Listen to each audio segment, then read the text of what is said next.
Welcome again. My name is Simmons Bunton. I'm the editor-in-chief of terrain.org, and I'm so excited that you all are here joining us this evening. Um, Here in Tucson, I'm sitting in a lovely Sonoran Desert Valley set between five mountain ranges. And I was wrong. I was going to say beset this evening by some glorious monsoon thunderstorms, but they haven't hit yet, but I think they're going to here in a bit. We're also surrounded by a strange and delightful mix of cactus flowers and thorny and tiny leaved trees and intoxicating shrubs and venomous critters. Plus, hold 1 second while I admit this person.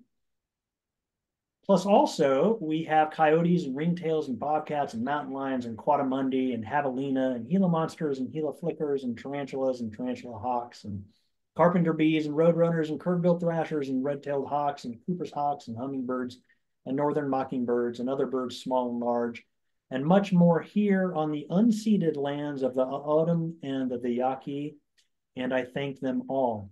And of course, I thank you for joining us this evening. And I thank the lovely Suzanne Frischkorn for hosting. And I thank our readers this evening, and more about them in just a bit, but Pam Houston, Blas Falconer, and Jennifer Case. Welcome. I know that you are in for a treat this evening. Again, my name is Simmons Bunton, and I am the editor-in-chief of terrain.org, which, as you may know, is the world's first online literary journal of place, and more with a particular focus on place, climate, and justice.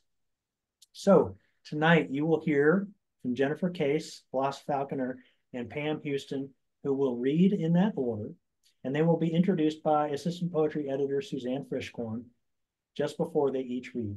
We'll be sure to leave a little time for Q&A following the reading. In fact, for the first 4 people whose questions are asked and answered, you will receive a free copy of Blas Falconer's new book, which you'll learn more about when he's introduced. So before I introduce Suzanne, who I've also asked to start this reading off with her powerful Dear America poem, a few announcements about terrain.org. If your connection becomes slow, you may want to turn off your video. In all cases, please remain muted, but you're welcome to post your questions and other positive feedback, and we may ask folks to ask their questions out loud at the end of the reading for the Q&A. We are, as you've seen, recording this and all readings, and we'll make those available from terrain.org, our events page, and from our YouTube channel shortly. Hey, we'd love it if you would officially follow our YouTube channel, which makes it easy for you to get notified when we post new videos. And I am just going to post that here in the chat. So don't leave us. You obviously want to be here for this reading, but if you'd like to follow us on YouTube, that'd be awesome too. Hey, we're going to have 2 readings in September.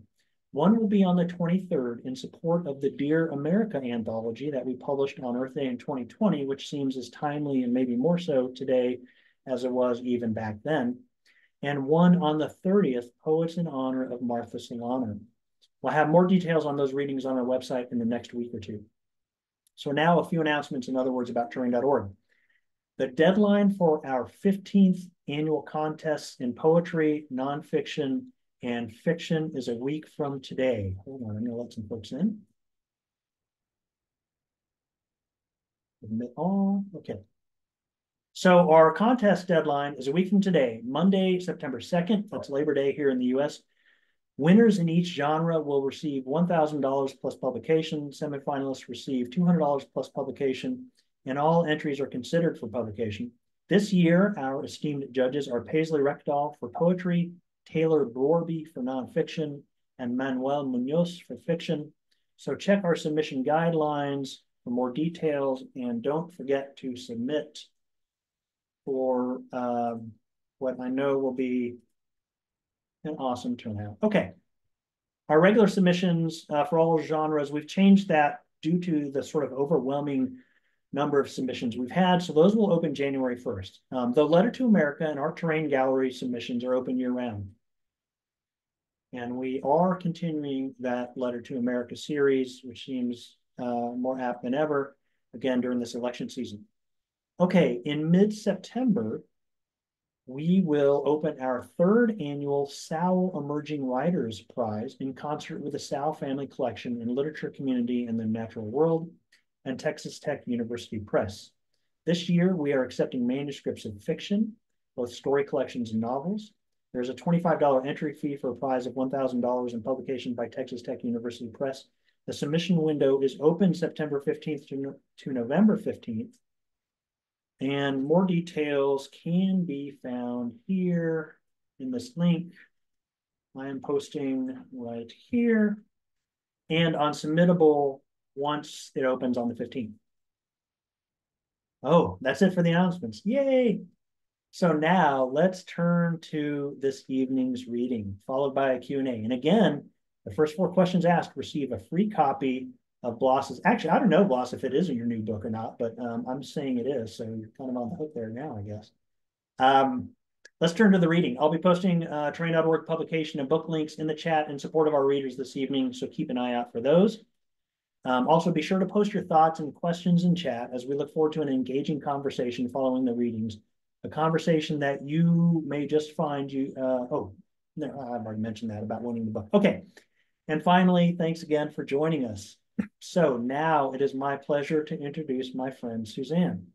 Suzanne Frischkorn is the author of 4 poetry books, most recently the stunning collection Whipsaw, published by Anhinga Press in 2024, which, by the way, will be reviewed in Terrain.org next week, plus 5 chapbooks.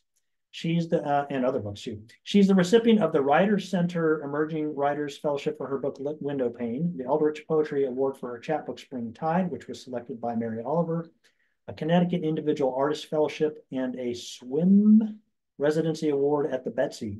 Maybe that's SWWIN. Her poems have recently appeared or are forthcoming in such publications as North American Review, Latino Poetry, a Library of American Anthology, and others. And she is the editor at $ Poetry is Currency and an assistant poetry editor, editorial board member, and all-around champion for Terrain.org. So without further ado, Suzanne, please take it away, and thank you. Thank you so much for that beautiful introduction. I'm so excited to be hosting Jenny and Pam and Blas tonight. Dear America was my response to Allison Hawthorne's Deming call, the original Dear America letter that basically saved my life after the 2016 election. And I wrote, this is my Dear America poem. Guess what it's called? It's called Dear America. Okay. It's time to teach my daughter how to shoot an arrow, how to use a knife, how to hit the center of a target. It's bloody work, but she should know. It's time to teach her how to win a debate while applying lipstick without a mirror, and how to hold her keys between her fingers in a parking lot. It's time for her to hit the weight room, join the cross-country team, cast a spell literally and figuratively. And it's time for her to develop telekinesis and clairvoyance. It's time she knows to never leave her drink unattended, never drink on an empty stomach, never drink before her period. And maybe what I mean to say is never drink alcohol, period. It's time to learn that one day she might switch grocery stores because a guy on staff there gives her the creeps. And even if it's less convenient to travel across town, it's always best to trust her intuition. It's time to teach her that when a grown man stares at her new breasts, she is not the one who should feel ashamed. America, she's her mother's daughter. She's got this.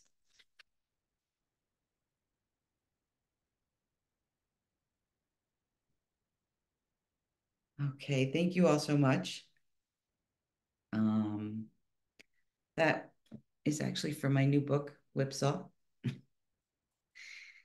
I am going to introduce the lovely Jennifer Case, who is the author of We Are Animals on the Nature and Politics of Motherhood, which is just out from Trinity University Press, and Sawbill, A Search for Place, which is was published by University of New Mexico Press in 2018.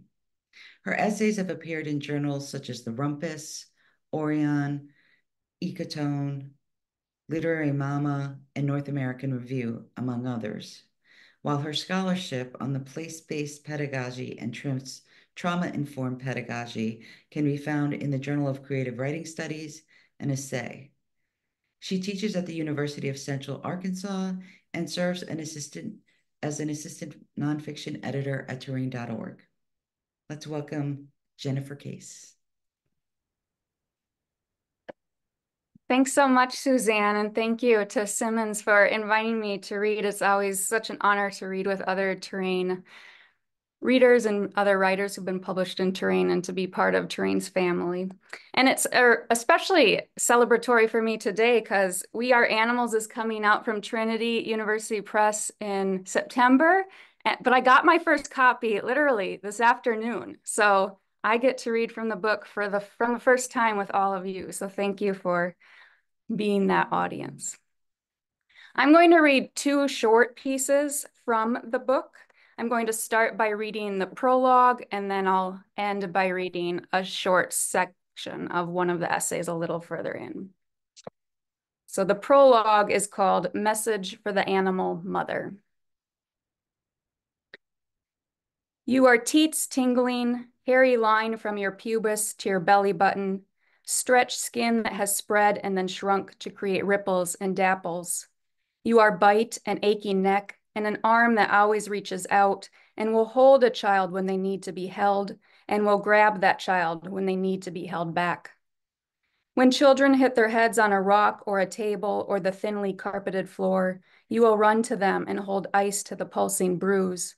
And in the backside of your left cheek, a bulge of your own will burgeon. You are power, though you do not always know it. You are sparks and mirror neurons and a life force throbbing to reach the future. But sometimes you forget this. Sometimes you lie in bed or wish you were lying in bed or wander through the rooms of a dark house, a dark cave. Sometimes you push your fingers deep into rocky clay soil, so deep you cut your finger on stone, and still the barb at the back of your chest is a barb, and still your mind is full of voices that conflict. Something pulls you elsewhere, and something holds you here, and you do not know which is the better choice, and so you stay. Mothers have lost themselves in this space. Hands on children, hands in the sink, hands in water turning red and then clear and then frothy. Mothers have brushed their children's hair and seen their own selves spiraling upward like the strands of a spider web, filaments floating and breaking in a breeze. A snail crawls across red bricks on the sidewalk, grit on grit. A blue egg cracks in the gutter. Where are you now? Once you were young and like all of us, naive, and this is how it always is, so don't beat yourself up. Once you thought motherhood wouldn't be bristle, the sharp knob on the back of your neck, the sharp throb of a nerve 2 inches right of your left armpit. Once you thought motherhood meant familyhood or something like that, forgetting that it was you who was the mother, you alone, mouth open and then clenched on a dark and throbbing night. Do not believe this is anyone else's story. Do not believe this is anyone else's choice. When you stare into the lake or the river or wipe the mist from the smoky mirror, you will only see yourself. Oh, mother, you don't believe me. I see you caving in like a carcass, so full of fear you've already made yourself dead. I see you eyeing the white cloth, the small sock, the twisted clasp of the bra. You don't believe me that the anger in you is part of being a mother. You don't believe that you will remain a mother just the same. You don't believe that the eye flash, hiccup, aching longing to be elsewhere is one and the same with the hug so tight you feel your child's bones. Oh, mother, the time will come when the belly will glisten and the sky will open and the mud will seep to your ankles. The time will come when the den is empty and the nearly grown daughter will stand at your side. The time will come when the leaves crackle a message and you will let go of the things you need to let go of, and your body will lighten so much you will fly. But until then, lean close and listen. Hear the fervent scratch in my voice. In the deep folds of your pelvis, in the center of that hardened fist, you have always known the answer. You have always made the choices you needed to make. You are not stupid. And when the next choice comes, you will gather yourself, milk, bones, and bristle, and you will go.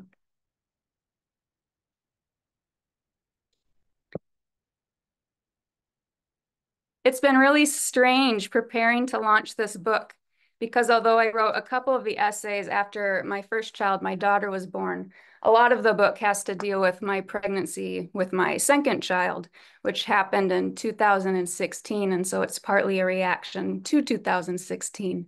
And launching a book that's about Trump running against a female candidate at the same time as Trump is running against a female candidate again, there's just this great sense of deja vu, though I hope things end differently this time.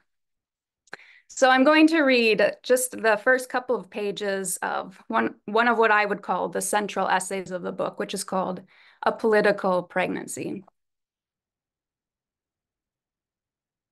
And there are a couple of quotes throughout, so I'll try and make it clear when I'm quoting research or Trump, which I do fairly often. All right, so A Political Pregnancy. The spring that Trump wins the Republican primary, I discover I am pregnant with my second child. The pregnancy is unintended, a surprise. A month after I tell my husband I want to stop at one child, my urine on a stick reveals 2 blue lines. My reaction isn't joy. I am deeply conflicted.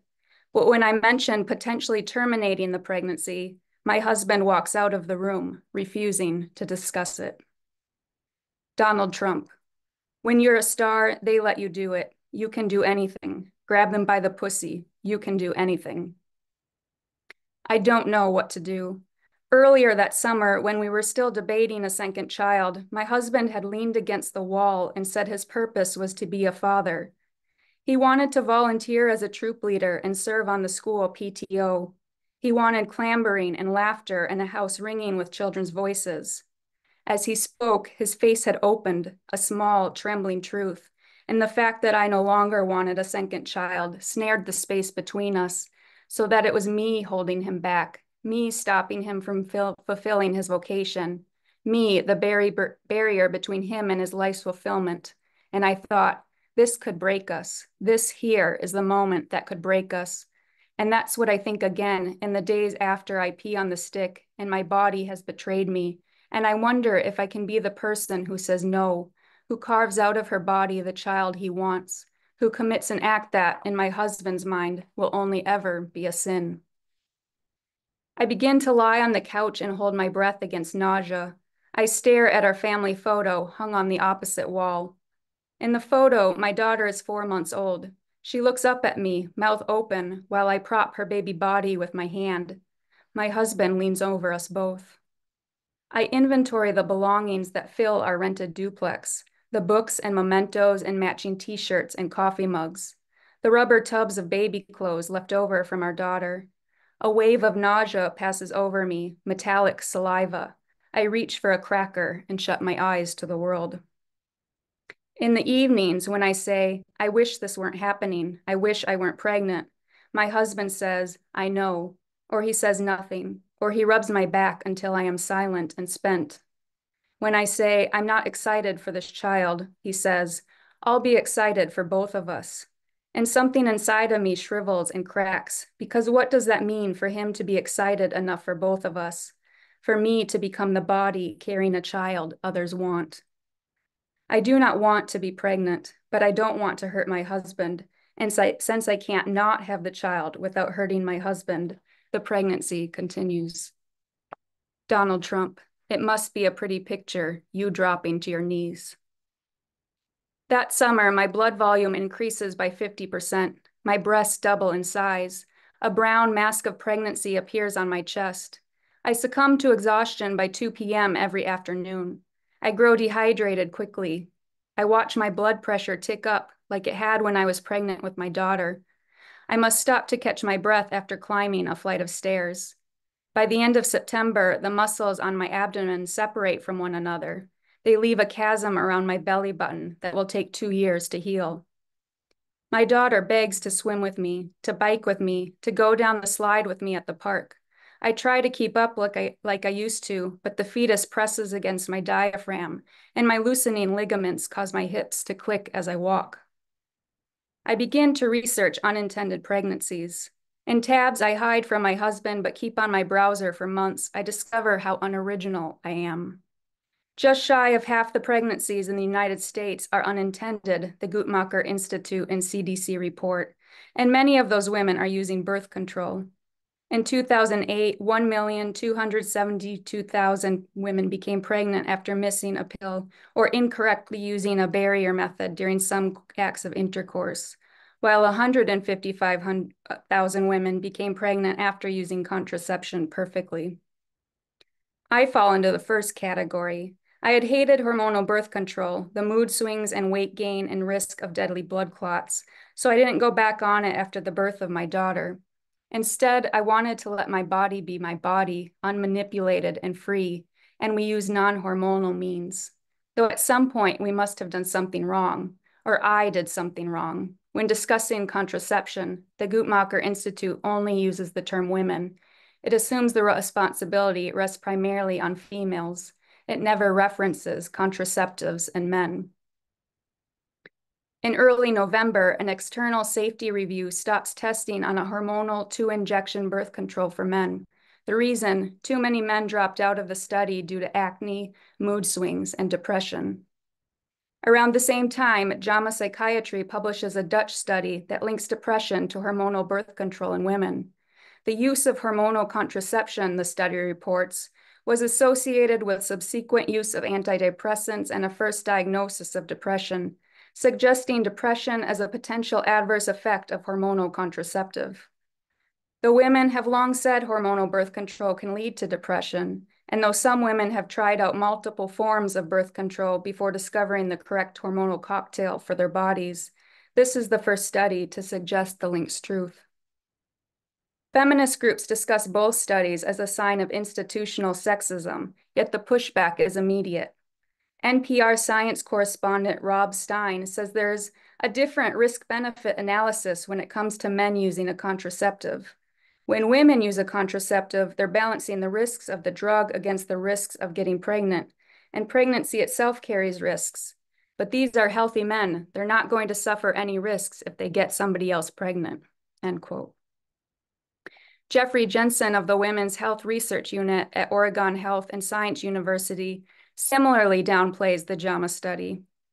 Depression is common, contraceptive use is common, so both of these things are commonly going to occur together. It's a tragedy of the riches, he goes on to say. If you really want to be depressed, have an unintended pregnancy.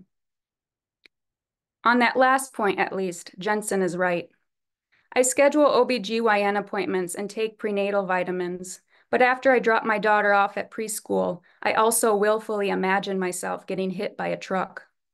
Day after day, I pause near the roundabout. Day after day, trucks hurtle toward me. As my belly bloats against my seatbelt, I think, it's okay if I die. It's okay if it hits me. If I sped out right now, it would smash into my door. It wouldn't really matter. I've made a mistake I can't get out of. I've already ruined the life of this child. I get counseling and try to think positively about the birth, but a journal entry of mine, written in early November, is full of fear. Fear that I won't bond, that I won't be happy, that something will go very, very wrong and I won't be a good mother to my child. On Tuesday, November 8th, the day of the 2016 election, I am 36 weeks pregnant. The infant I am carrying butts his head against my pubic bone, swelling my perineum. I cannot get out of bed or the car without a sharp pain in my hip, and my abdomen is so large and immobile, I bump into doorknobs and burn my stomach on the stove. When I have a Braxton Hicks contraction, my watermelon-sized uterus suddenly hardens into stone, and I cannot breathe. At night, I wake up on my back, stiff as if suffocating. The sensation does not diminish when I turn on the news. 3 weeks later, I am bleeding. My son comes so quick, I drench our bedroom carpet with amniotic fluid, and the placenta lands in a bloody blob on the bathroom floor. Our son is healthy, alive. I am healthy and alive too, though I require 2 inches of stitches, and for 4 weeks I must spray myself with a Perry bottle every time I use the bathroom. Donald Trump. You could see there was blood coming out of her eyes, blood coming out of her wherever. In the hazy weeks that follow, the margin in the popular vote widens. Hillary Clinton leads Trump by nearly 3 million votes.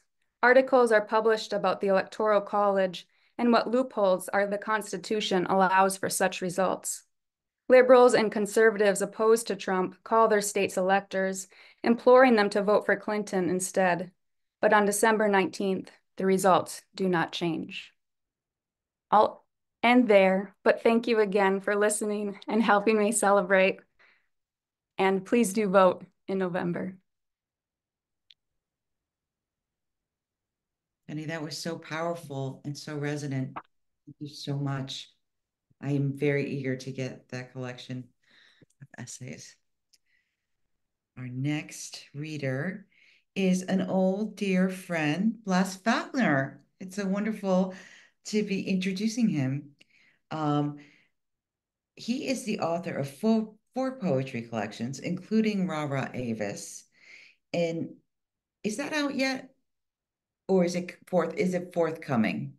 I'm sorry. So no, it's okay. So actually, I just got copies too. So congratulations, Jenny. It's just such a great feeling, and yeah. it's officially out in September. But if you order it, they send it to you. Of your collections are available for pre-order, right? Okay. All right. Let's. Blas is the author of four poetry collections, including Rah Rah Avis, and a co-editor of two essay collections, The Other Latina Writing Against a Singular Identity, and Mentor and Muse, Essays from Poets to Poets. His poems have been featured by Poetry, Harvard Review, and the New York Times, and his awards include fellowships from the National Endowments for the Arts, the Tennessee Arts Commission, and Poets and Writers. He is the editor-in-chief of Poetry International Online and teaches in the MFA program at San Diego State University. Let's welcome Blas Falconer.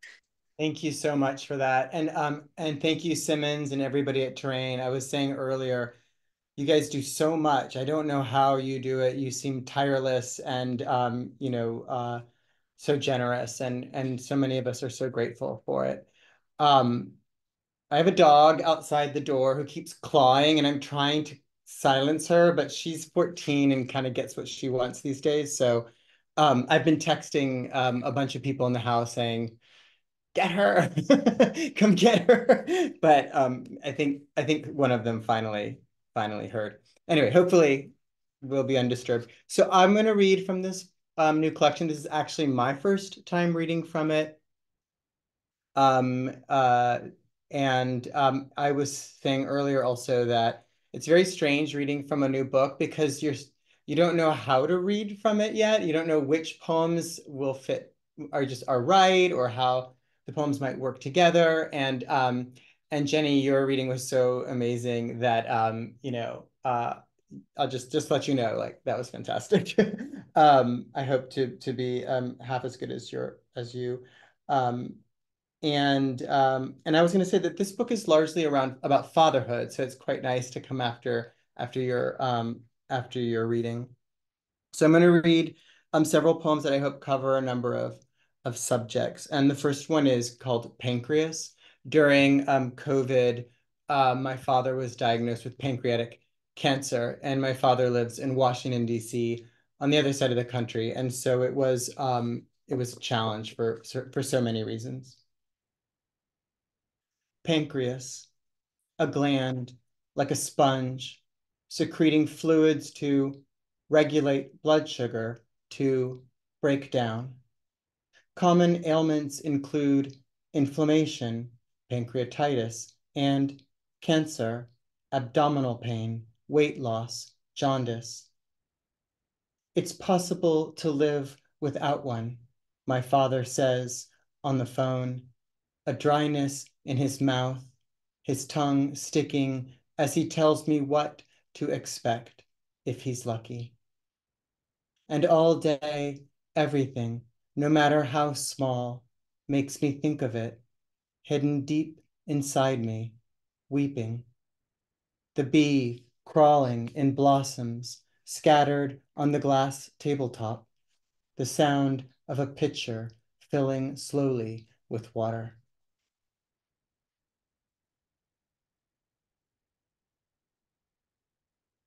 Where is it? Okay. This next poem is in 3 parts. And the third part is in response to Rembrandt's The Return of the Prodigal Son. So it's just a study of that painting. Forgiven, after Rembrandt's The Return of the Prodigal Son.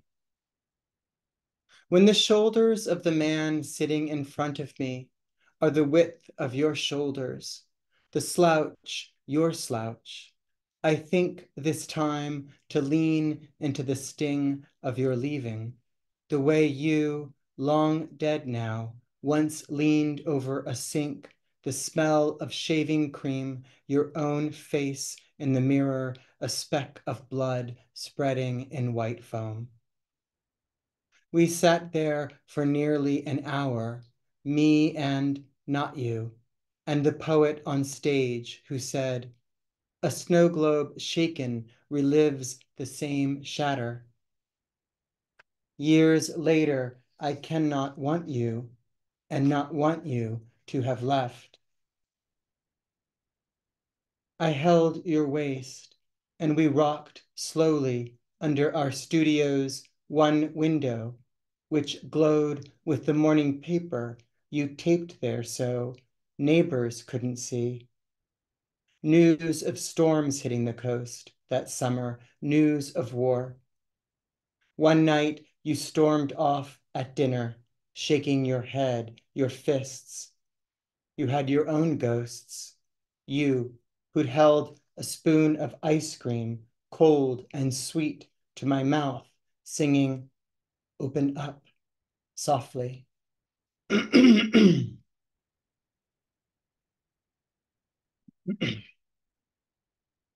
Forgiveness was the moral of the story, and the master's depiction, which has been said to bring those who come upon it to tears. One man kneeling, his shorn head pressed into the other's robes. In the painting, the young man's clothes are tattered, his shoe has fallen off, his bare foot exposed. The light spills on both men from an open door, somewhere beyond our view, which the one who has only now, after so many years, come through. Okay, let me clear my throat.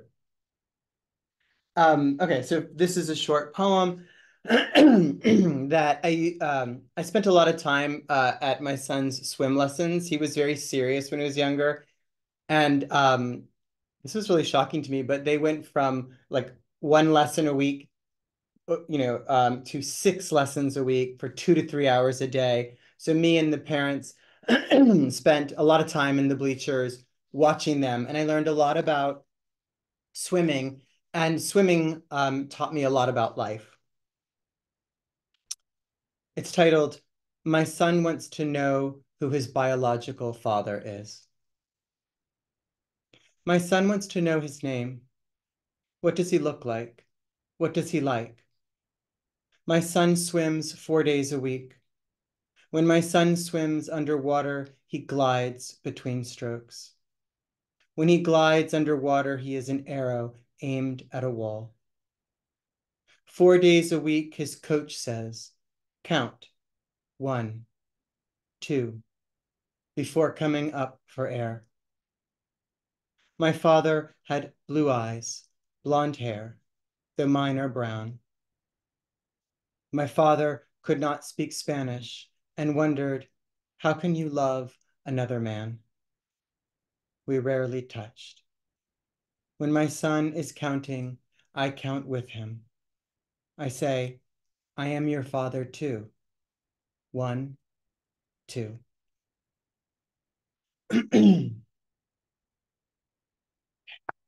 Thank you. So this is my Dear America poem, which has been retitled Fatherland. I was so grateful to that project because it really made me think of these intimate moments and this personal subject matter in this much larger context. Fatherland. The heat not having broken all month long, we stood in line and watched a boy race down the park's tallest slide, drop into the shallow pool below, from which he rose renewed, a look of joy, relief across his face. My son held my hand and looking up, judged how long it'd take to reach the top of the stairs. In front of us, the man, a head taller, 50 pounds at least more than I, wore red trunks, his hair dark brown, short. I saw the swastika first, white power inked across his back.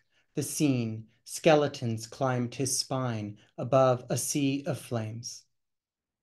I felt each breakable bone in my boy's hand. He who days before asked to live with us forever. Idiot, my mother called me once, because you think everyone is good. The man looked across the park at no one, younger than I'd have thought. And when the line, as if with one mind, began to move again, he stepped forward, the foot or two between us, perilous, uncrossable.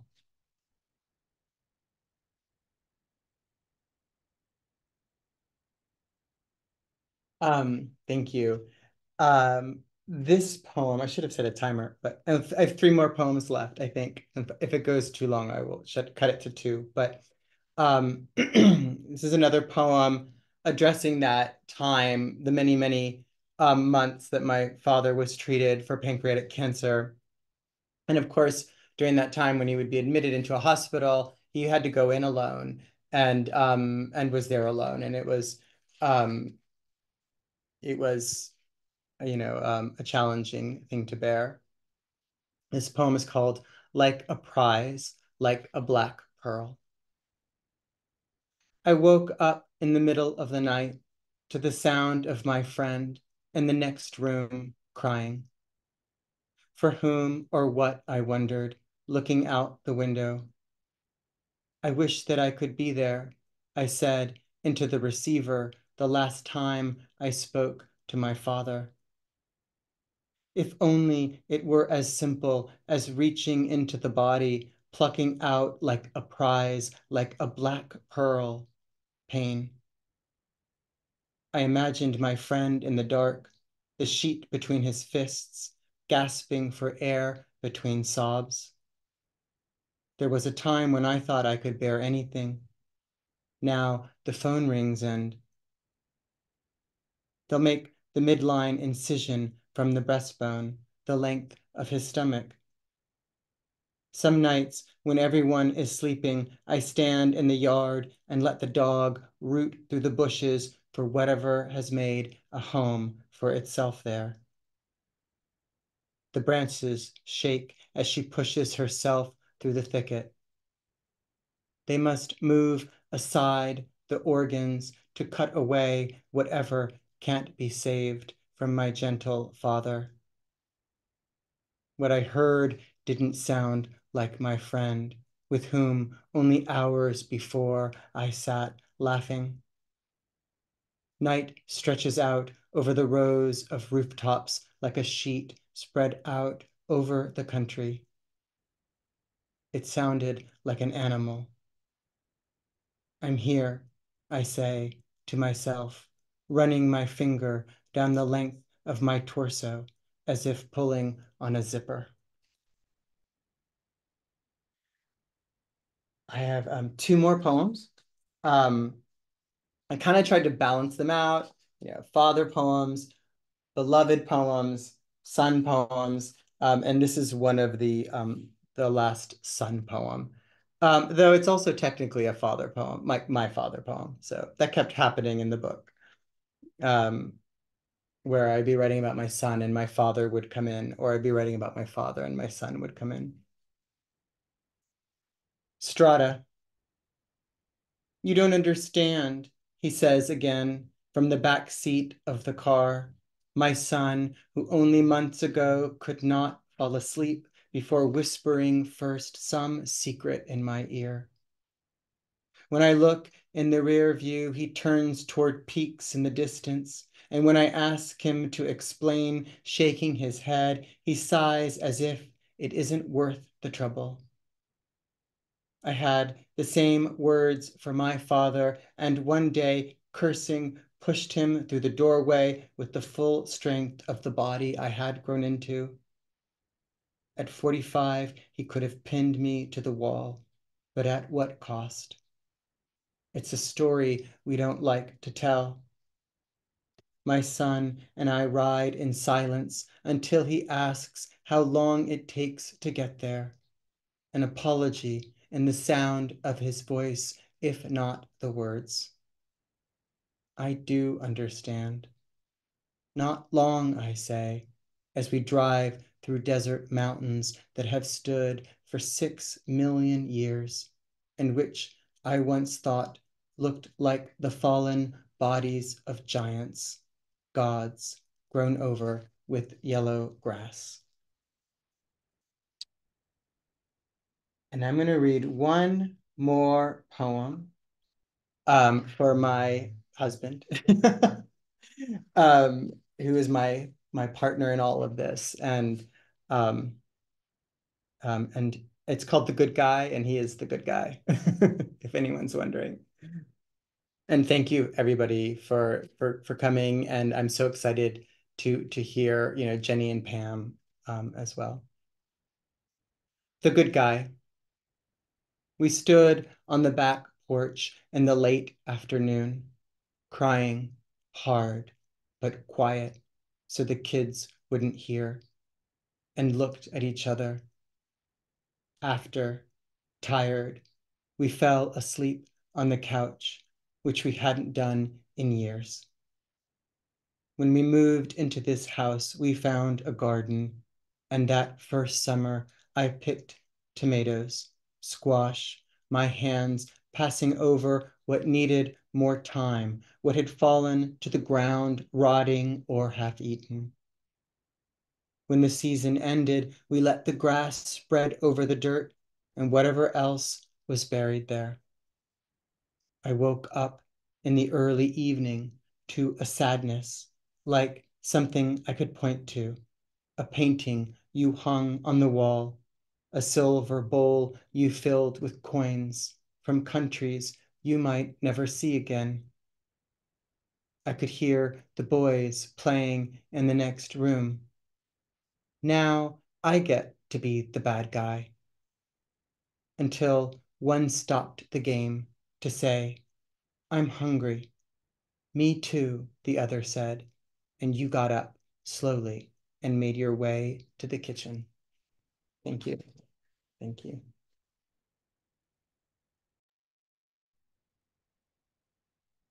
So beautiful and resonant, so moving. I was moved to tears in some of those poems. Wonderful to hear you, Blas. Congratulations. Powerful book.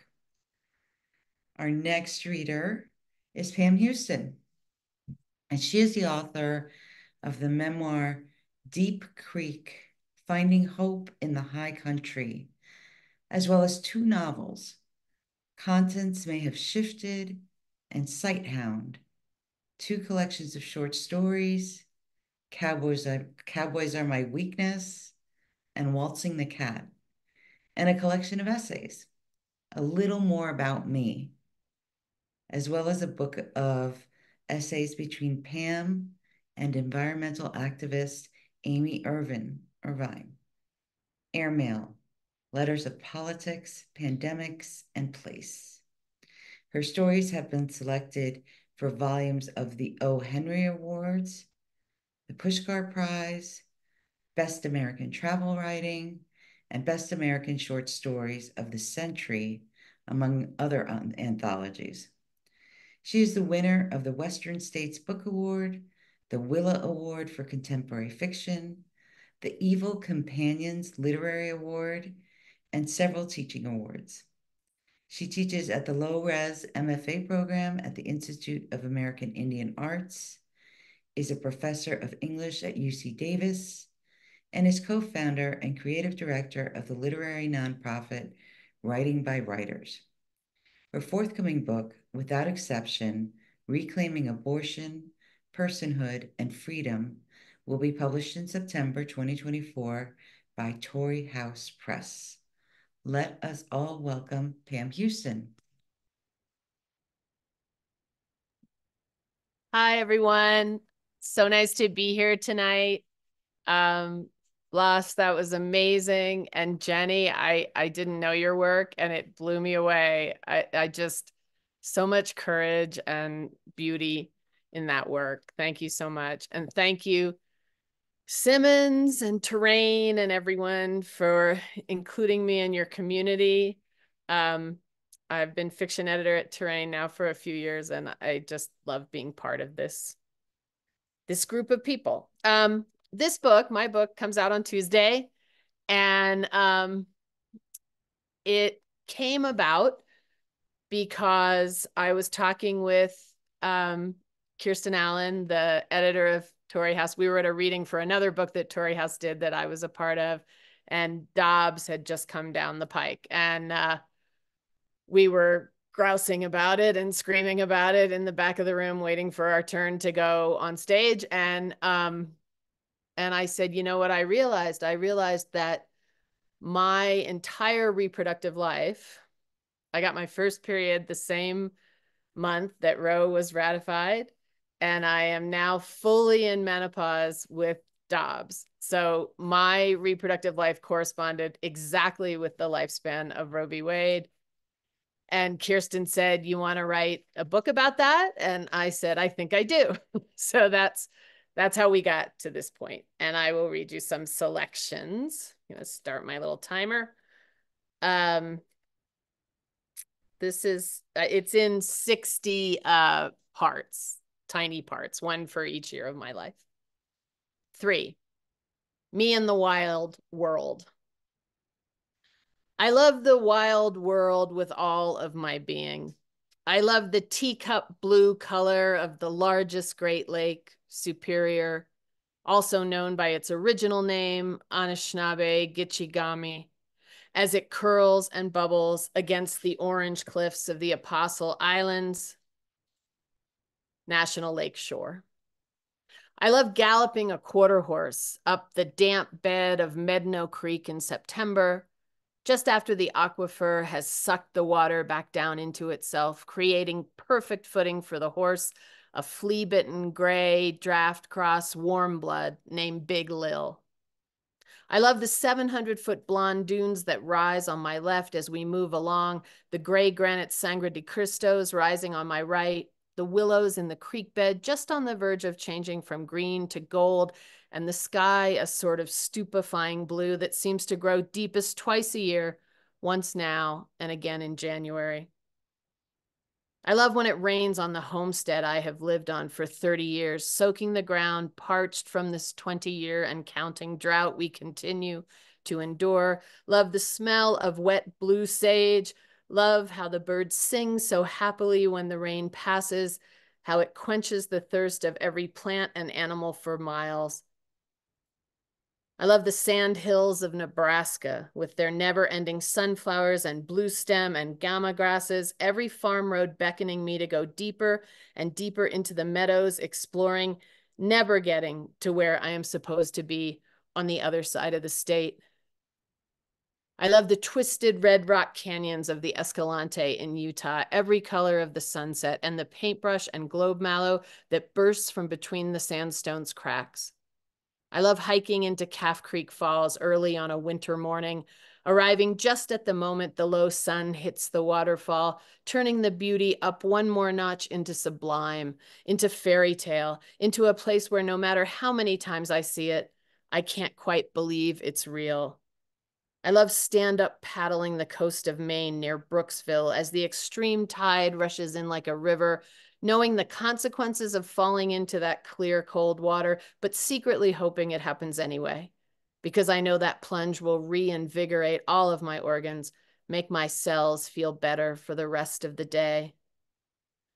All of these places I get to visit each year because my working life takes me there, the working life I chose over a life of raising children. All these places are also currently threatened by climate collapse, by oil extraction and fracking, by water bottling plants and overuse by four-wheelers and side-by-sides, by politicians who are on the payroll of the extractive industries, by second and third and seventh homeownership, by corruption and land grabs and greed. Here is the thing I have always understood. The same machine that wants wolf puppies to be shot in their dens and rivers to be dammed at their sources and pipelines to be constructed across land that has been sacred to humans for 20,000 years and methane regulations to be loosened and Brazil to be entirely deforested in our lifetime and coal plants to continue making our air unbreathable and mining companies responsible for toxic spills that poison the soil of the Navajo Nation for generations to come to suffer no consequences. That is the same machine that wants control over women's bodies. The same machine that wants women pregnant and without resources and too overwhelmed to fight for a world in which we can all thrive. This is 5, my father. And then 4 was my mother, just so the first sentence makes sense, but we're going to give her a rest tonight. And then there was my father, the abuser, also long dead now, the other character in my life story who just won't go away. He taught me about baseball, football, basketball, hockey, drove me into competitive tennis, broke my femur and my hymen, much too young. I didn't want either of them in these pages because to put them here makes the abortion equation far too simple. It gives you, the reader, a way to say, well, of course she didn't want to have children after all the ways he tortured her. Of course she is too damaged to ever think of raising a child. As if I am some kind of unique case in the history of children in America. As if all I would have to do should I find myself pregnant in Mississippi is explain to the nice doctor that I'm too damaged for motherhood. As if all my reasons for wanting to control my body autonomy boil down to just this one. They don't. They don't. But even if they did, and they don't, so many girls and women are tortured just as I was, worse than I was. Every race, every class, every neighborhood, every state. If there is one thing America still agrees upon, it's that it's okay to torture its little girls. This is 11, Gallup. There are so many reasons I didn't want children. It seems impossible I might get them all down on paper, even in the space of a book. One of those reasons is that having me made my mother so desperately sad. Another of those reasons is that I spent the first 17 years of my life frightened to the point of paralysis by my father. Here are some others. I have known from a very young age that there are far too many people on the earth and we are rapidly running out of resources. My husband, the soil scientist, tells me that when a species is left to multiply unchecked, it always eventually spoils its nest. By virtue of my privilege, born white into the American middle class, I have had access to contraception unavailable to many women around the world and have therefore believed, since I call myself an environmentalist, I should avail myself of it. And while I do understand that population-concerned efforts have historically included some horrific racist shit, I am personally willing to do my part not to bring another white person into the world.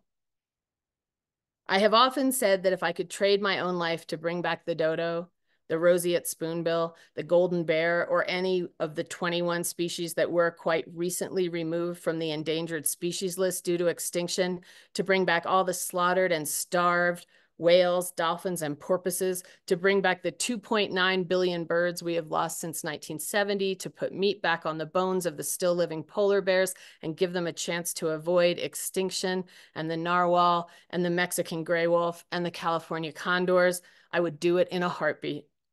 Easy to say without a gun to my head, but I know what I know.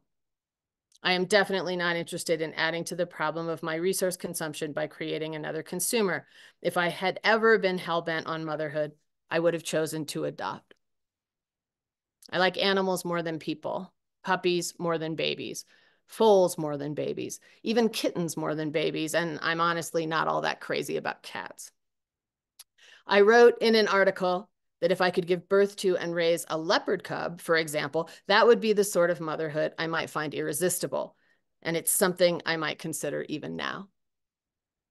Ever since the day I set myself free from my father's house, I have loved my life fiercely, just the way it is. It is perhaps because of that ecstatic sense of freedom that I have never believed the people who told me I needed a child to feel fulfilled.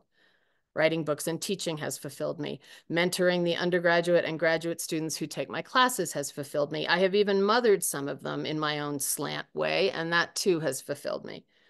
I have a great deal of energy for that latter-day mothering because I haven't spent it on children of my own.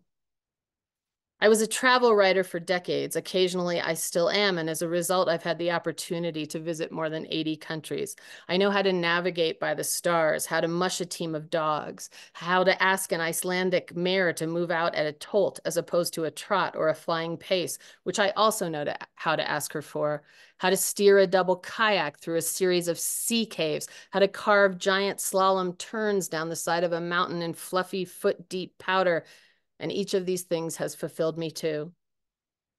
And let's say those other people are right, and having a baby would have fulfilled me more than any of these by so much it would blow my mind and set my hair on fire. Well, then I would say it's truly okay, I have missed out.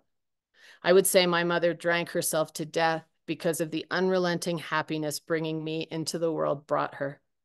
I would say yes, but have you ever galloped along a wild glacial riverbank on a very fast and trustworthy horse? This is 25, Mother of the Forest. There's a redwood tree in California in Calaveras Big Trees State Park.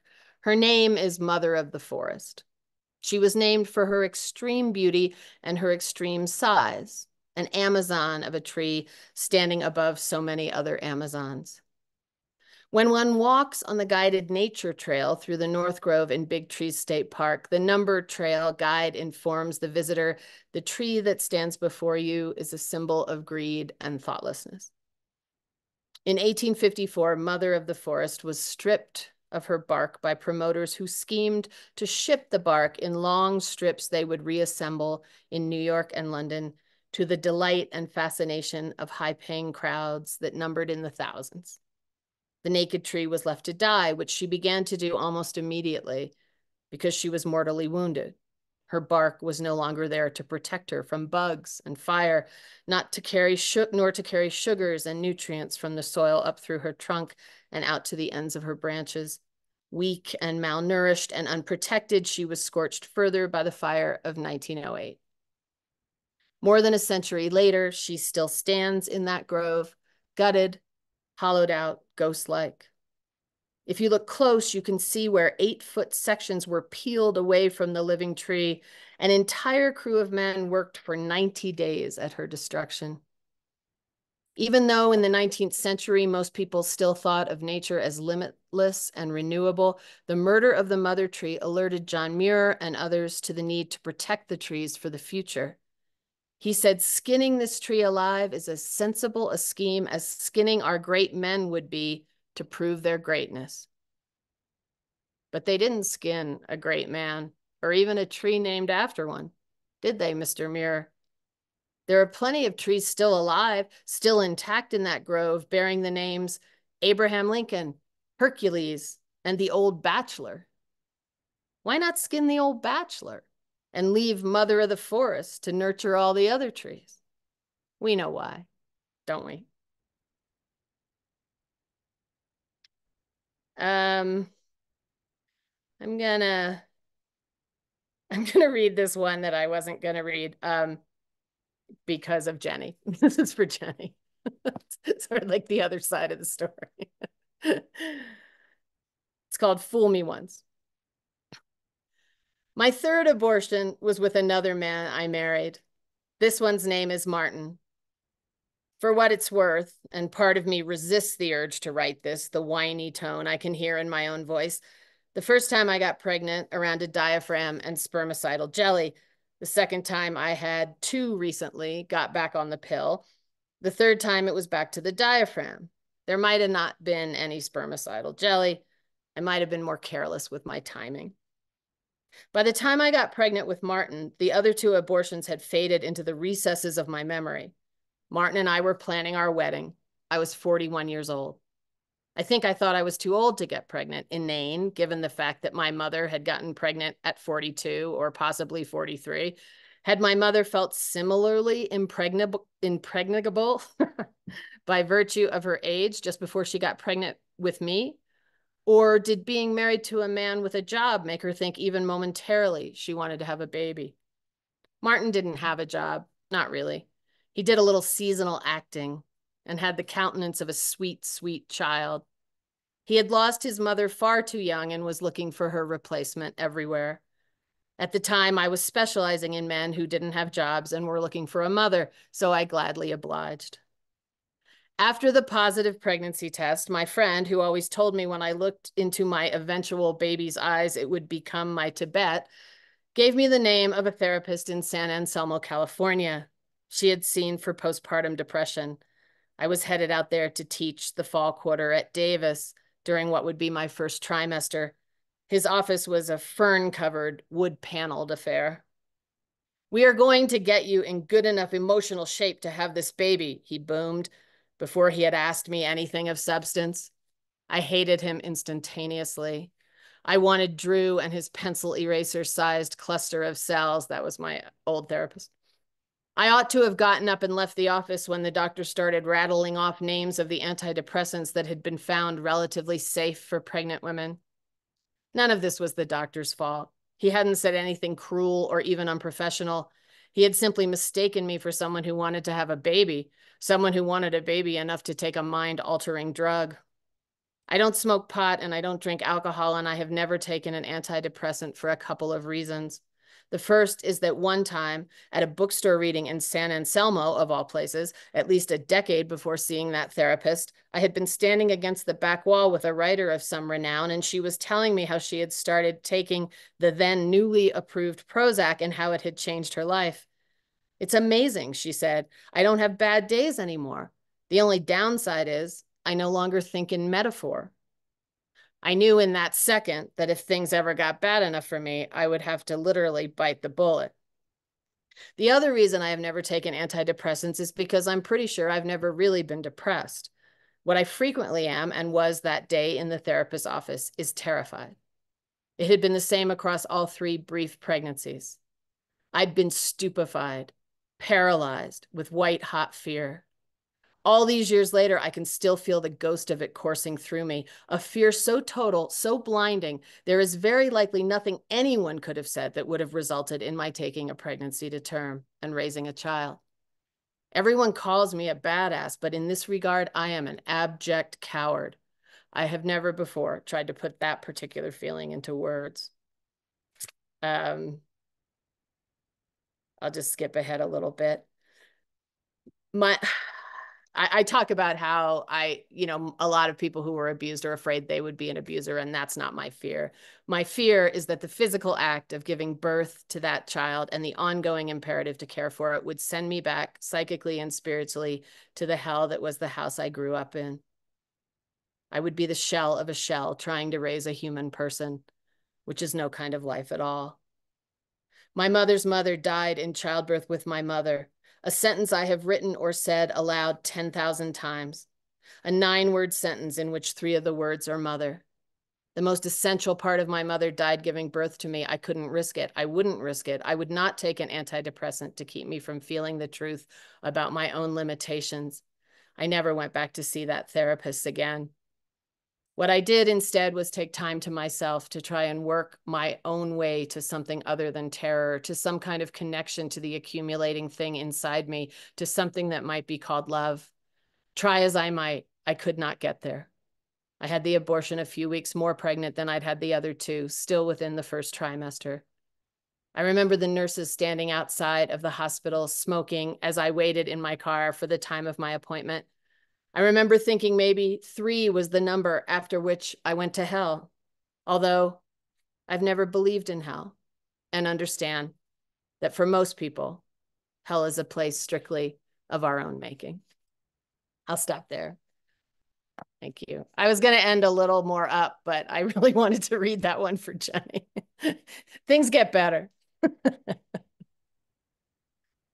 That was so courageous. And I'm listening to you and I'm feeling this visceral reaction to everything you're saying. And it's weird to say that it's brave because I feel like a lot of women feel like that, you know?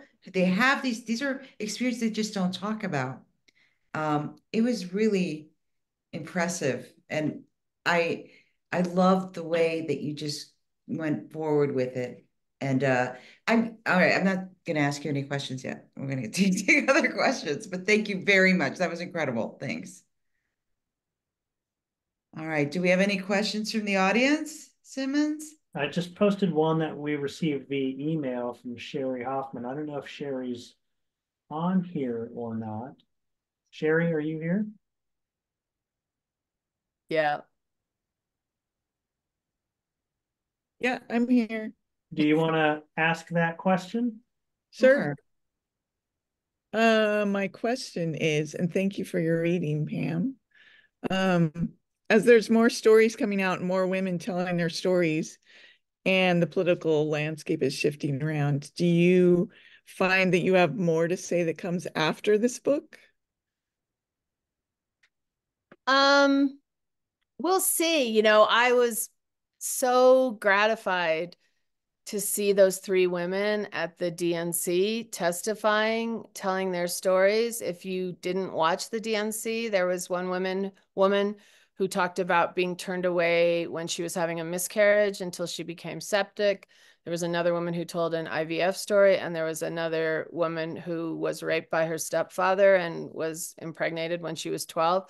And they all stood on the stage and told their stories, which you know, when I wrote this book, I thought it was going to be coming into a much different moment, you know, and than this one, where this subject is on everybody's lips, you know.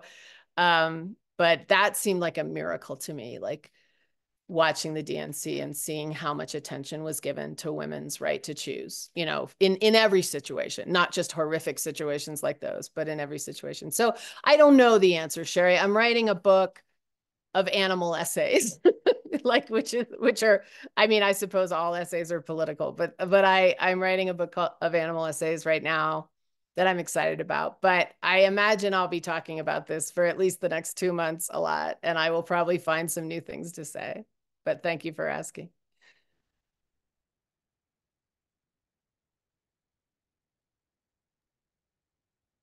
Thank you, Pam. There's a question for Jenny from JD. I'm not sure how to pronounce that. JD, are you here? Oh, yeah. Can you hear me? Yes. Jenny, one, I loved everybody's readings. Thank you so much. It's a great break from the beginning of school. But Jenny, your piece about pregnancy and politics, you do such a good job of not letting Trump kind of take over the story, because it could become like this thing about just Trump, and it's really your story. So I wanted to see, like, did you think about that balance, and how did you strike that balance while you were writing? Yeah, that's a really good question. And I mean, the technical answer is I cut the essay up with scissors, paragraph by paragraph, and I played with it on the floor until I thought that the balance was right. You know, putting more Trump in there, less Trump, more other research, less of the other research, and, you know, just playing with it and then reading it again and again until I thought the research and the other voices kind of heightened the personal narrative, and yet the personal narrative kept coming back to ground the essay in the body and my experience at the same time. So the answer was, you know, intuitive to some degree and technical to some degree, because it involved that manipulation with the paper. But I was aware of that, of not wanting others to take over the piece, and yet my experience of pregnancy that particular year in particular was certainly defined by what was happening in the nation and all of these voices kind of pushing against me. So I wanted those voices to be strong because they were.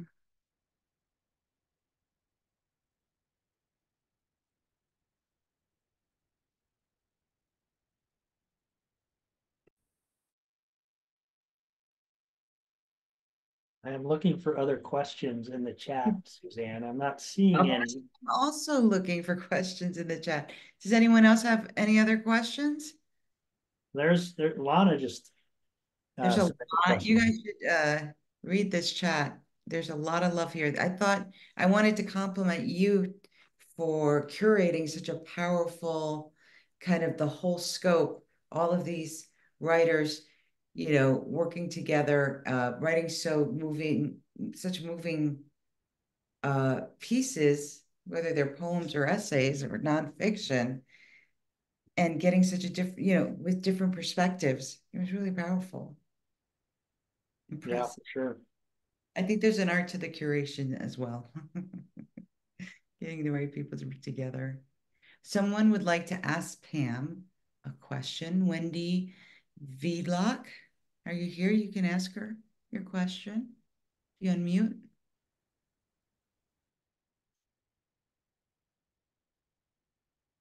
Did she hear? Also, what about Lana Spendy has a question. Spendel? Spendy? It's Spendel. Thank you. And I'm sorry for not having my camera on. I am not in a state to be to be filmed. But Pam, I guess I was wondering about the openness of writing about the body and whether you always had that freedom or whether you saw it develop over time and what kind of feelings emerged through that. Could you tell us a little bit about that? Sure. I guess I would start out by saying, I grew up in a house of secrets, and that didn't work out so well for anybody. Honestly, it was like, don't tell your father, don't tell your mother, don't tell your teacher, don't tell the social worker, don't tell your babysitter. And, it's not a stretch for me to, for me, so much of writing is just trying to dig, like, what's the truth under the truth? What's the truth under the truth? And that can be true about anything I'm writing about. But if it's myself or my experience or my body, or my mistakes, it's, I guess, I wish I had a better answer for you. For me, that is writing. For me, writing is saying, really? Are you telling the truth right now? Can you try a little harder to tell the truth? Is there some little piece of this truth that you haven't gotten to yet? Like, that's what memoir writing or personal essay writing is for me. It also, as you heard, involves the natural world and, what sparks and what I want to witness and what I want to kneel down and praise about nature. Like, that also is another driver. But if I'm talking about myself, the whole ball game for me is like, are you sure? Are you sure that's it? You got anything else? Can you push on the bruise a little harder? And I guess that's just, that's what memoir, again, and personal essay is for me, like self-examination and trying to get to the truth under the truth. Marissa P. Clark has a question for Blas. Are you still here, Marissa? You want to ask your question to Blas? Unmute. You have to unmute. Here we go.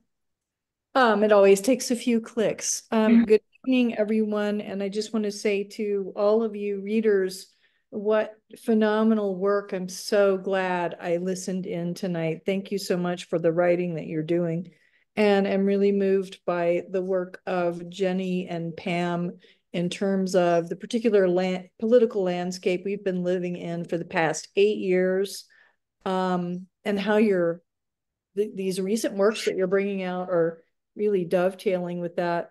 Blas, it's interesting to me that you are a father and a son, but a father to children growing up at this particular time, and that your work is touching on that. I especially, I'm aware of that in terms of your queerness, but I was really thinking about that too in terms of the pandemic and your father's illness and the way the speaker has been separate from him at this time. But I was just wondering how you view this particular political landscape as affecting the work that you're doing or trying to bring into the world.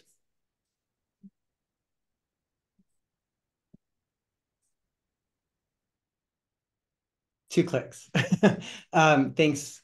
This has been such a tremendous reading. I always think that all my poetry is on some level political, but I also think that for me, the way I like to approach it, or the way I just seem to always approach it, or almost always, is to suggest the like political kind of influence or powers that are kind of challenging my life or the lives around me. And so I think that this book, a lot of it is looking at authority and who has it and what does it mean and what are our models of authority, whether that mean we're looking at like religion or politics or just a family. And so I think one of the things is like seeing my father ill and weakened, and seeing my son moving into this other phase in his life where he feels the need to establish his authority in the house. And it made me think about not only my role, but the roles that we all take when we kind of enter a room, and what power we kind of assume we have. And so I think a lot of the discussions might have kind of been, a lot of things happening in the country and in the world have kind of informed me and the way I look at these more intimate moments and relationships. There are other poems where it's more explicit, and like the one that was originally Dear America. I mean, that was obviously my son's Black, and so like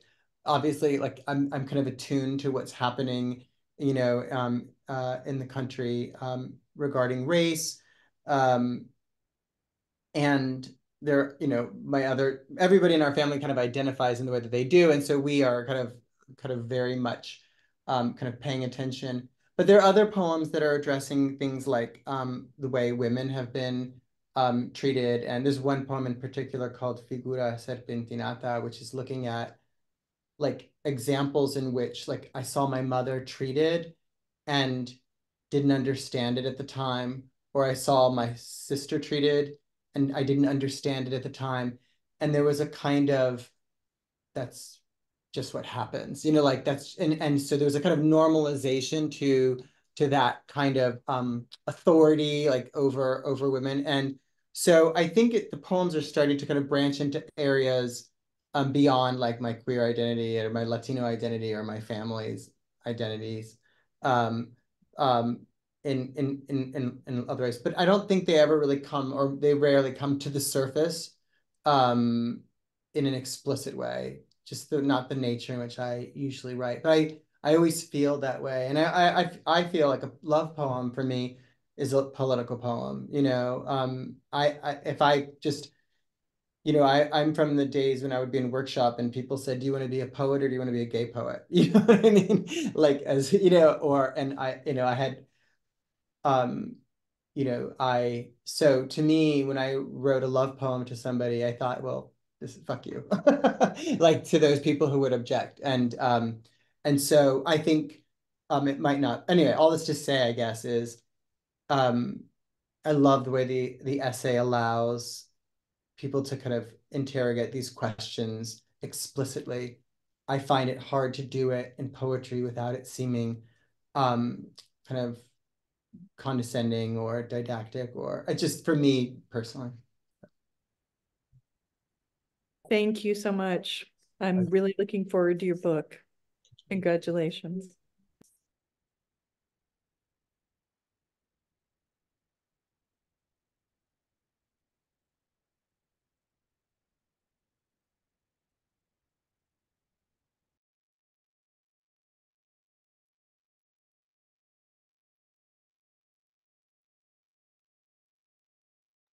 Suzanne, you're muted. are you waiting for me? Oh, you're muted. I'm just talking to myself here. I'm looking for Wendy. I don't know if she's still here, but she has a really great question for Pam. And if she Okay, wants, here I to ask it. I'm huge fan of Pam, and I was delighted to learn the other two readers tonight. I wanted to talk to Pam about form, and because it's so, as a poet, I'm really interested in form, and just as a human, I'm really realizing that form is just at the core of so much of what we do. And she always has a really interesting way of approaching a book.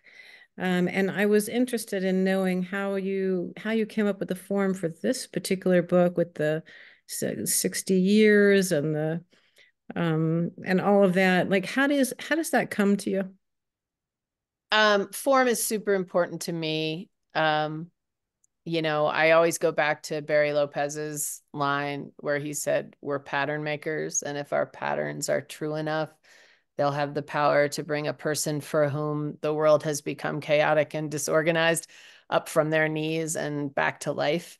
I kind of carry that quote in my heart forever.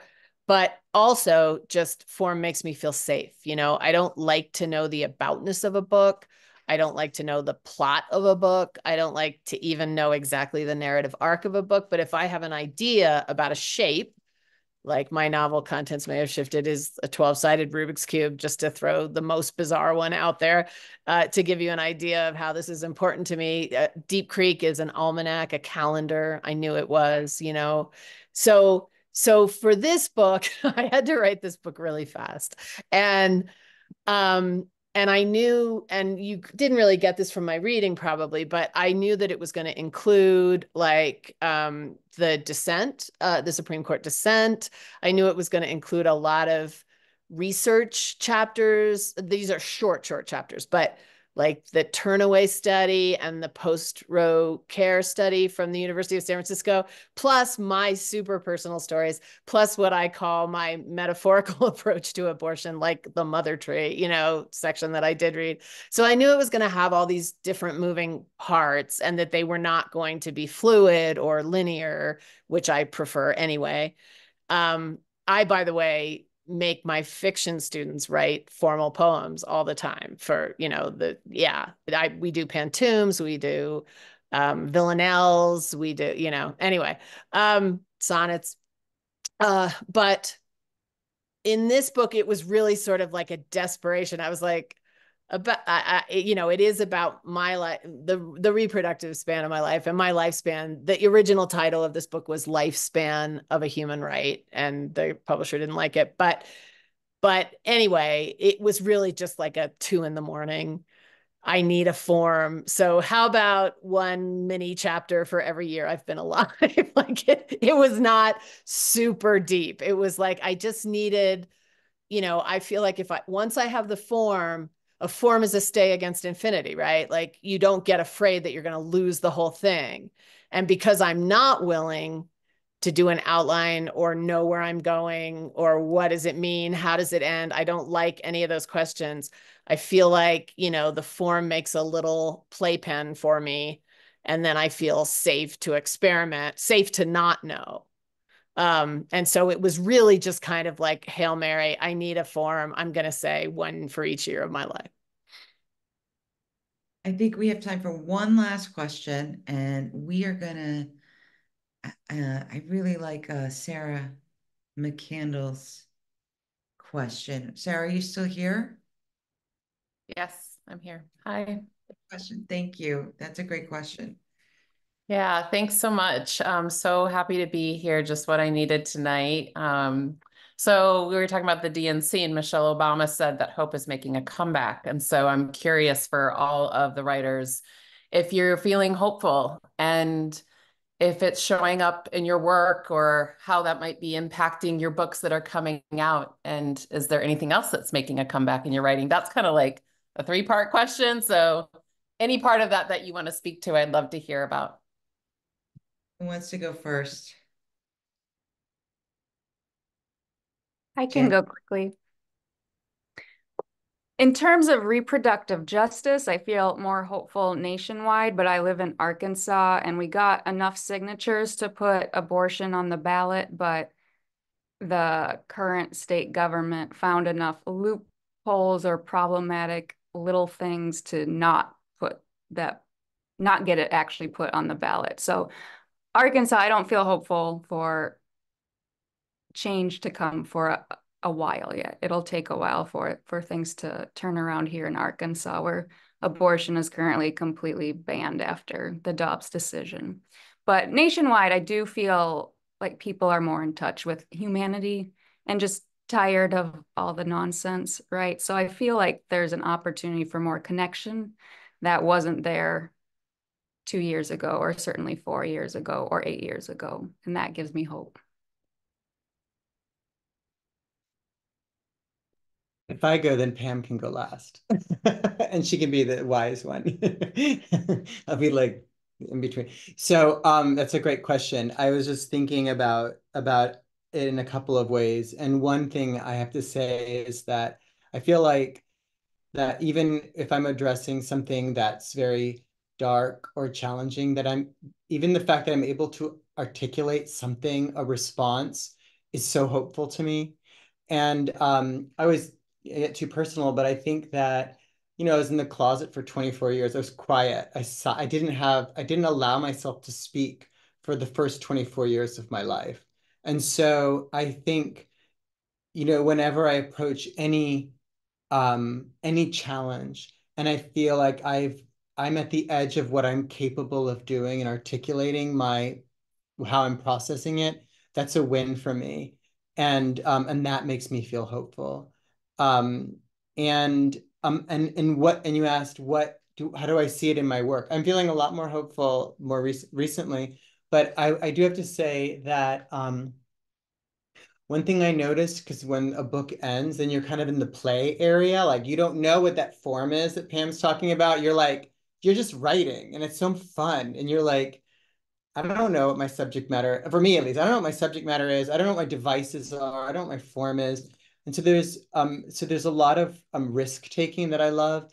And I'm always on the lookout, like what's the device, or what's the tone, or what's surfacing. And it's funny that you asked that question, because to me, what I kept seeing over and over again was almost like a surreal um, slant. And it feels so playful to me.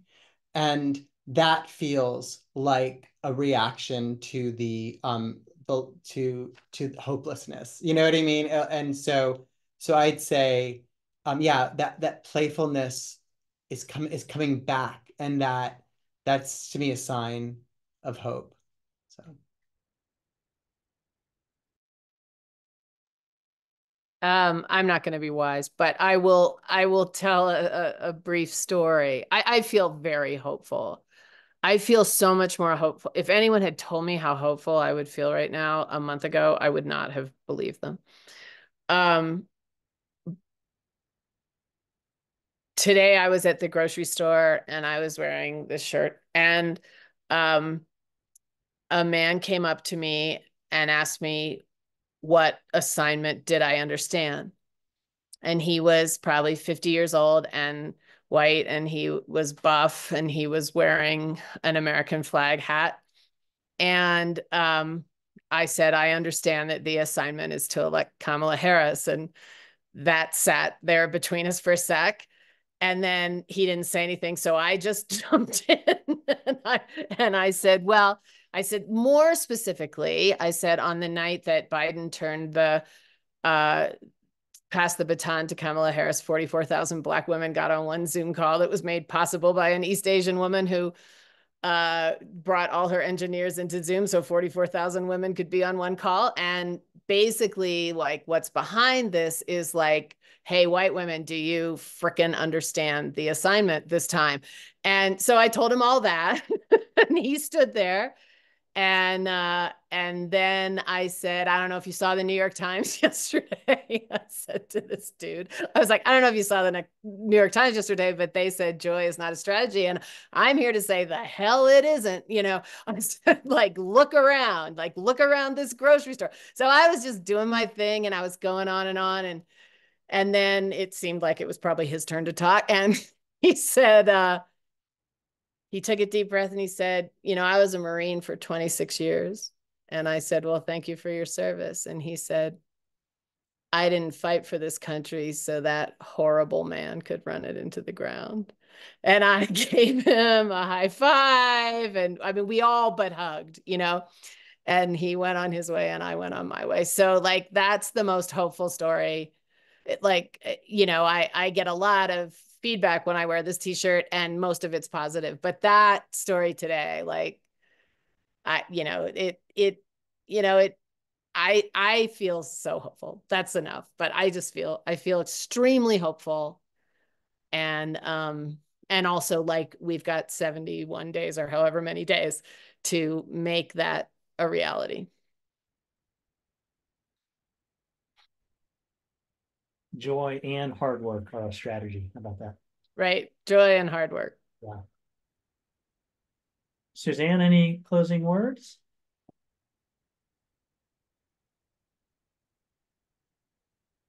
You're muted. You're muted. You're muted. Why does it take me 3 clicks to mute? Anyway, I am more hopeful than I ever thought possible, even more so after listening to all 3 of you this evening. So thank you for that. These little infusions of hope keep me going. It was incredible. Thank you so much for asking me to help you tonight so I could be here for this incredible experience. Thank you all. Well, and my thanks, of course, to Suzanne and of course to Pam and Blas and Jennifer. Thank you so much for such an amazing, powerful, stunning, important, hopeful, joyous reading. And thank you all for joining us this evening. We'll get this, well, it is recorded. We'll get it up in the next week or so on the terrain.org page and on our YouTube channel. So I hope everybody has a wonderful, joyous evening and vote. Thank you. Good night.